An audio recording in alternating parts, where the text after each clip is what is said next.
What if the biggest obstacle to solving the global housing crisis isn't actually a lack of bricks or land or even money, but, well, the fear of empty houses? I mean, it sounds completely counterintuitive, doesn't it? It really does. Because you look around at any expanding city today, and you just see cranes everywhere, and yet millions of people are still living in informal settlements. Right. The demand is so obviously there, but the capital needed to build is, frankly, terrified of taking the wrong risk. Exactly. And welcome to today's deep dive. We have an incredibly dense, fascinating stack of sources to explore for you today.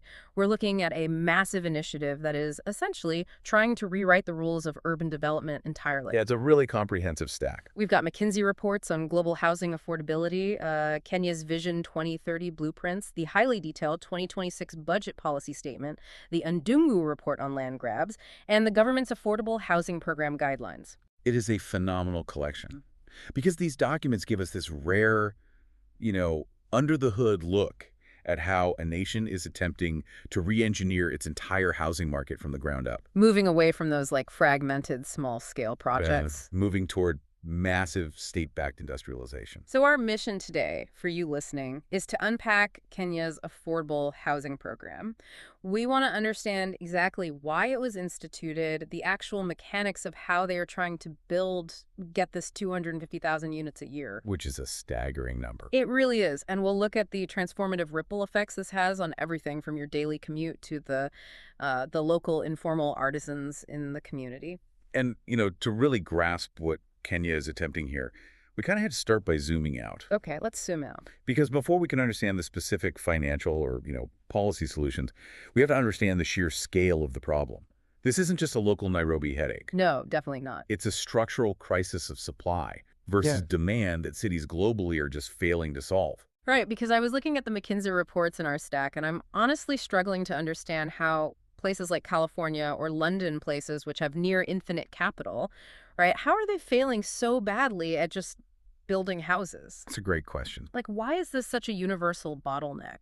Well, it really comes down to a fundamental mismatch between where jobs are concentrated and the actual infrastructure capacity. Okay.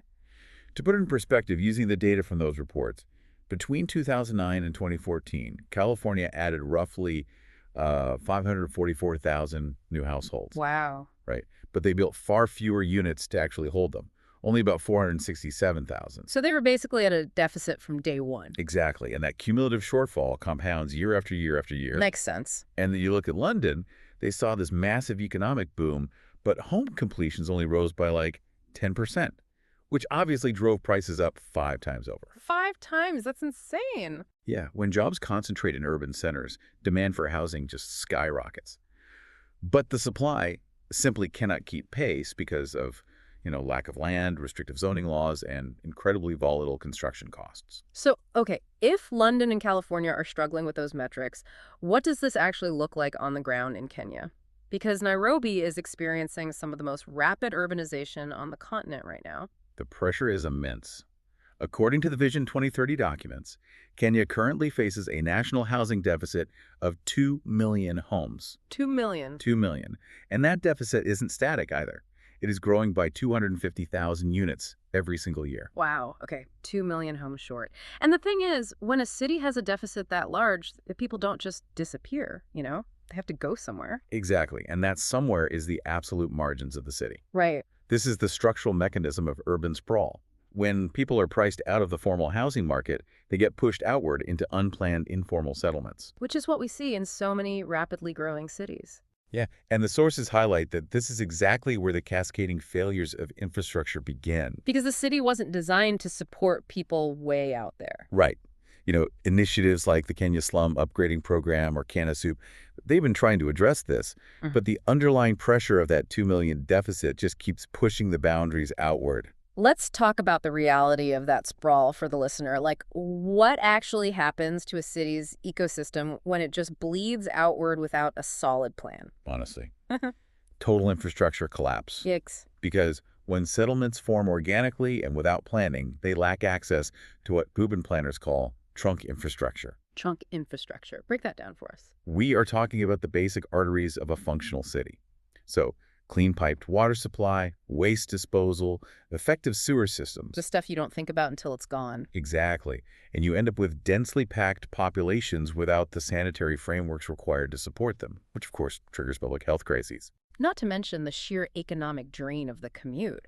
I mean, if you are pushed miles out to the fringes purely because of affordability, you spend half your waking life just sitting in gridlock traffic trying to get to work. Oh, absolutely. And that commute isn't just annoying, right? It actually destroys national economic productivity. That is a highly critical point. But, to understand why Nairobi was forced to sprawl outward instead of just, say, building upward affordably, we really have to look at the ground beneath these houses. Okay, the land itself? Yes. The documents, particularly the references to the Ndungu report, they detail how this crisis is deeply tied to historical wealth, inequality, and land ownership. Okay, explain that connection for me. Because logically, why can't a developer just go buy a plot of land near the city center and throw up an affordable apartment complex? Because the land market in Nairobi and its environs has been fundamentally broken by historical inefficiencies and, frankly, artificial scarcity. Artificial scarcity. Yeah, the Ndungu report on land grabs highlighted how massive tracts of public land were historically irregularly or,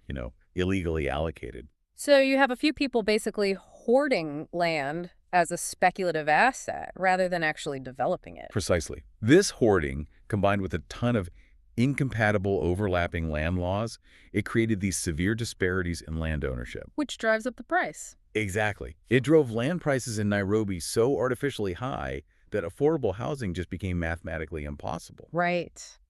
Think about it. If a developer has to pay an astronomical speculative premium just to acquire the dirt, there's simply no way they can sell the building on top of it at a price an average citizen can actually afford. I think I see the picture now. It's like trying to pour a gallon of water into a shot glass, right? The cities just can't hold the influx. That's a great way to look at it. Or, it's like trying to install a lightning-fast 5G network using rusted copper wires from the 1990s. Yes, exactly. The hardware on top looks great, but the foundation simply can't carry the signal. You end up with these massive dead zones, which, in a city, look like informal settlements. That is a perfect analogy. The capital just gets frozen in legal disputes and artificial premiums. Wow. And that is why the sources stress that harmonizing these land laws, which the 2010 Constitution attempted by establishing the National Land Commission, is the absolute prerequisite. You have to clear out the copper wire before you can lay the fiber optics of a new housing initiative. Okay, so we know the massive gap, 2 million homes short. Right. And we know the consequences of the sprawl and these broken land laws. Right. So how does the government actually intervene? Because I know earlier attempts like the Big Four agenda, they had these wildly ambitious targets that, well, didn't quite pan out. No, they didn't. The initial goal under the Big Four agenda was to deliver 500,000 affordable homes by 2022. Okay. But the reality, as noted in the sources, is that less than 10% of that target was actually delivered initially. See, here's where it gets really interesting for me. Because setting a goal of 250,000 homes a year sounds fantastic on paper. Sure. But looking at the 2026 budget policy statement in our stack, the numbers being reported today are still massive. It states there are currently over 214,000 housing units actively under construction across all 47 counties. Yes. So if the earlier goals were largely missed, what changed in the machinery to make these new 2026 numbers a reality? How do they suddenly scale up? What changed was the realization that the government couldn't be the sole builder. The public sector alone just did not have the budgetary or technological capacity to address that kind of demand. They had to create an entirely new framework to convince the private sector to build at an industrial scale. Got it. And part of that was decentralizing the effort away from just Nairobi. Right, because earlier you said this is happening across all 47 counties. Exactly. The Vision 2030 strategy outlines a key initiative to establish housing technology centers in every single constituency, all 210 of them. Wait, really? The technology centers in every constituency. What exactly does a housing technology center do in the context of, laying bricks? It's all about hyperlocal supply chains. Okay. These centers are designed to promote location-specific, low-cost building materials and appropriate building technologies. So instead of importing expensive, generic materials from the capital, these centers test and certify local alternatives. Oh, that's smart. The goal is to lower construction costs by up to 60%. 60%. Yeah, while improving quality and speeding up delivery using materials that actually make sense for that specific region's climate and resources. So you aren't shipping cement and steel hundreds of miles across the country. If a local sustainable alternative exists right there, Exactly. that significantly lowers the overhead. But, I mean, even with cheaper materials, paying for 214,000 homes requires a mountain of cash. It does. How do you get a private developer to break ground on a massive project when, as we established earlier, they are terrified of taking a loss? And this is the core of the entire program. Developers are inherently risk-averse. Right. They won't build unless they know they will get paid. So the Affordable Housing Program created a mechanism to remove that fear entirely.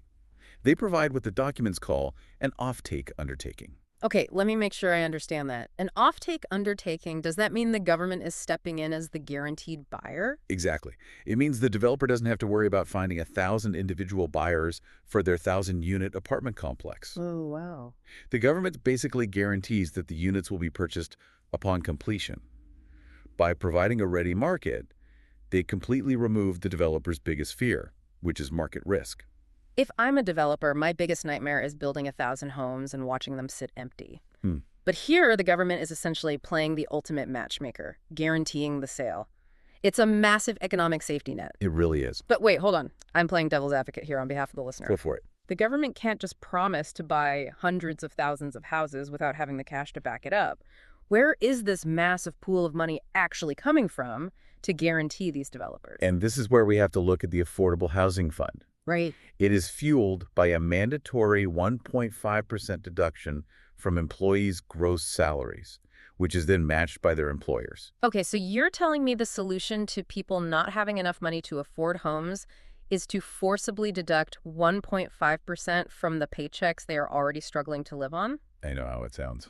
Because if I'm a listener looking at my payslip right now, that doesn't feel like a solution. That feels like a penalty. How does the program justify taking money out of the pockets of the very people they're trying to help? It is a difficult pill to swallow at the individual level. Absolutely. Right. But let's look at the mechanics of what that deduction actually achieves macroeconomically. The barrier to housing isn't just the final price tag. It's the lack of what economists call patient capital. Patient capital. Okay, let's define that. Patient capital is money that doesn't demand an immediate high-interest return. Right. Unlike a regular bank loan. Exactly. Commercial banks want their money back quickly and with high interest. That makes mortgages incredibly expensive. Yeah. But by pooling that 1.5% from millions of workers, the government creates a massive, predictable, and continuous pool of patient capital. Okay, I see. It gives them the fiscal muscle to honor those offtake agreements with the developers. And more importantly, it allows them to fund the system without relying on those predatory commercial loans. Okay, let me trace the dollar here so we don't lose the listener in the finance jargon. Sure. So I get 1.5% taken out of my check. It goes into this massive housing fund. The developer finishes a building, and the government uses that fund to pay them. Correct. But the government doesn't want to own millions of houses forever, right? What happens next? Because I saw the term warehousing in the sources. Right, warehousing. And warehousing a home doesn't mean putting a building in a giant shed. Glad we clarified that. It just means the government is temporarily holding the financial asset. So the finished house on its books for, say, 6 to 9 months. Why do they need to hold it? Because it allows the housing fund to bundle these newly built homes together and issue mortgage-backed securities, or MBS, to institutional investors in the local capital markets, like pension funds, for example. So they're turning the physical houses into a financial product. Exactly. But why does issuing these securities actually matter in the grand scheme of things? Because it bridges a fundamental mismatch in the real estate market. Think about the timelines here. Okay. A developer needs short-term capital. They want to get paid the second the paint dries so they can move on to the next project. Right. They have bills to pay. But a home buyer needs long-term capital. They need 20 or 30 years to run off the house. True. By issuing a mortgage-backed security, the government brings in a pension fund that actually wants a steady, long-term 20-year return. Yeah. So the investor buys the security, the developer gets paid immediately, and the home buyer gets the decades they need to pay it off. That is brilliant. It really is. Because it connects the massive global financial system to a family just trying to buy a two-bedroom apartment. Precisely. But that brings us to the actual impact on that family. We've seen how the developers are protected and how the investors get their bonds. Right. But if a citizen actually wants to move in, how do they afford it? Because traditional commercial mortgages in Kenya have historically been, honestly, punishing. Punishing is an understatement. In 2024, the commercial average interest rate was sitting around 16.2%. 16.2%. Yeah. For a low or middle-income household, a 16% interest rate makes homeownership practically impossible. I mean, a 16% rate means you are paying for the house 3 times over in interest alone. You're basically just renting money from the bank at that point. Exactly. But under the Affordable Housing Program, those rates are drastically reduced through the Tenant Purchase Scheme, or TPS. Okay, the TPS. Yes. The Kenya Mortgage Refinance Company, KMRC, has been incredibly pivotal here. They've been dispersing billions to allow for refinance mortgages at around 10%. Oh, wow, that's a huge drop. It is. And for the lowest tier of affordable units, the social housing tier, the rates drop into the single digits. This allows for monthly payments as low as 5,000 Kenyan shillings. Wait, 5,000 shillings a month to actually own a home? Yep. That completely rewrites the math of survival in a city. Earlier, you mentioned the UN Habitat definition of affordability. How do these new rates align with global standards? So the UN Habitat Agenda states that housing should not consume more than 30% of a person's income. 30%. Okay. Right. Because when a family spends 50, 60, or even 70% of their income on rent, they become what we call house poor. House poor. Yeah. They might have a roof over their heads, but they have absolutely no liquidity left over for, food, healthcare, education. So think about what this means for you, the listener, or your neighbors. Imagine your volatile monthly rent suddenly dropping and becoming a fixed mortgage payment, but without needing a flawless credit score or some massive down payment. Right. How does that shift in household spending change the broader economy? It creates a massive surge in household liquidity. Okay. Yes, the mandatory 1.5% housing fund deduction takes money out of paychecks initially. We established that. Right. But by fixing long-term housing costs through these rent-to-own models, families are permanently insulated from skyrocketing urban rents. When lower and middle-income families spend significantly less of their income on inflated rent, they have discretionary cash. And what do they do with that cash? The spending patterns show that they inject that money directly into the local economy. Nice. They buy more groceries, they pay for better schools, they invest in small businesses. It stimulates broad-based economic demand. It's a fascinating trade-off. The deduction basically acts as a bridge over the access gap to asset ownership, ultimately turning a monthly expense into long-term wealth. Exactly. But, what I find truly incredible in these sources is that the benefits of the affordable housing program aren't just contained to the people living inside the new houses. Not at all. And this might actually be the most transformative part of the entire blueprint. Yeah. The sheer scale of building 250,000 units a year is acting as a massive stimulus check for entirely different sectors of the economy. We're talking about the multiplier effect here. Let's dive into that, because the sources note that the program aims to create jobs for more than 100,000 Kenyans. But it's how they're doing it that really caught my eye. Right, definitely. They use this term local content development. Yes. So the government isn't just handing mega contracts to foreign firms to, import prefabricated buildings and just assemble them like a giant furniture kit. Like an IKEA house. Right, exactly. Instead, there is a strict systemic preference for locally produced and sourced materials.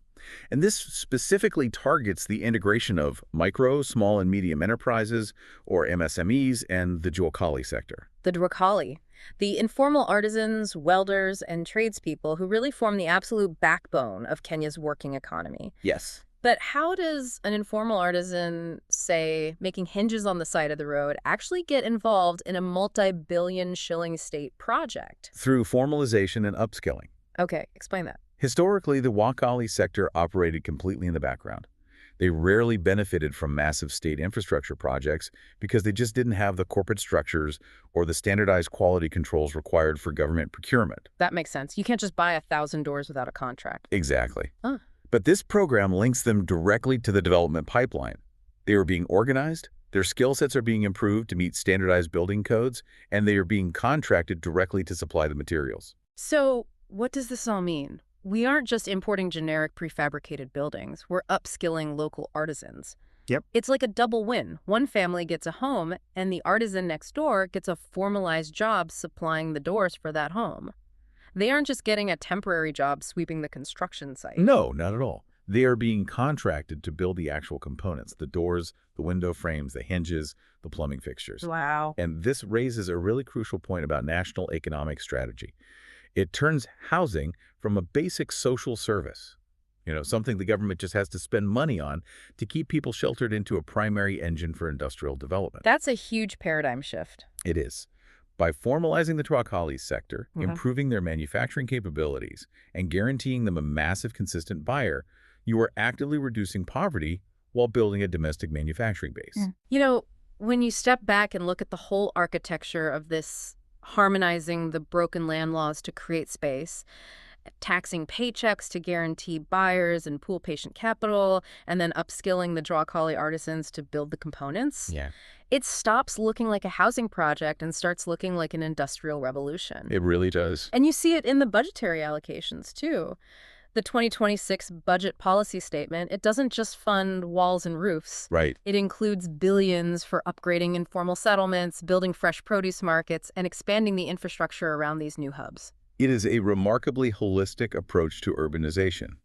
You are solving the supply and demand mismatch by commoditizing the risk. Commoditizing the risk. I like that. Yeah, the developer's protected, the capital markets are engaged, the home buyer gets a single-digit interest rate, and the local workforce is industrialized. It really is a blueprint for turning an urban crisis into an engine for long-term growth. But as with any massive state initiative, it requires flawless execution and absolute transparency in how those public funds, especially those mandatory deductions, are managed and deployed. Without a doubt. The machinery is brilliant on paper, but the actual on-the-ground execution is what will determine if those 2 million missing homes are ever truly built. Which leaves us with a final provocative concept for you to mull over. Well, this is a good one. If this demand guarantee model actually works, where the government pools a small percentage of national income to de-risk massive infrastructure projects, turning housing into a predictable utility while upskilling the local workforce. Right. Could we apply this exact same financial blueprint to solve other massive societal shortages? That's the million-dollar question. Like, could you use mandatory matched patient capital to build localized green energy grids or to completely revolutionize domestic food production? It's a profound question. I mean, if you can successfully commoditize the risk of building an entire city from the ground up, what else can you build? Yeah. The financial architecture is agnostic. It could theoretically solve any critical supply bottleneck. Something to think about the next time you are sitting in traffic, looking up at those cranes swinging across the Nairobi skyline. You aren't just looking at glass, steel, and concrete. You are watching an incredibly ambitious economic theory being tested in real time. Very well said. Thank you so much for bringing such a fascinating, complex stack of sources to the table today. Oh, anytime. Keep asking the hard questions, keep challenging the data, and keep exploring the systems that shape our world. We'll catch you on the next deep dive.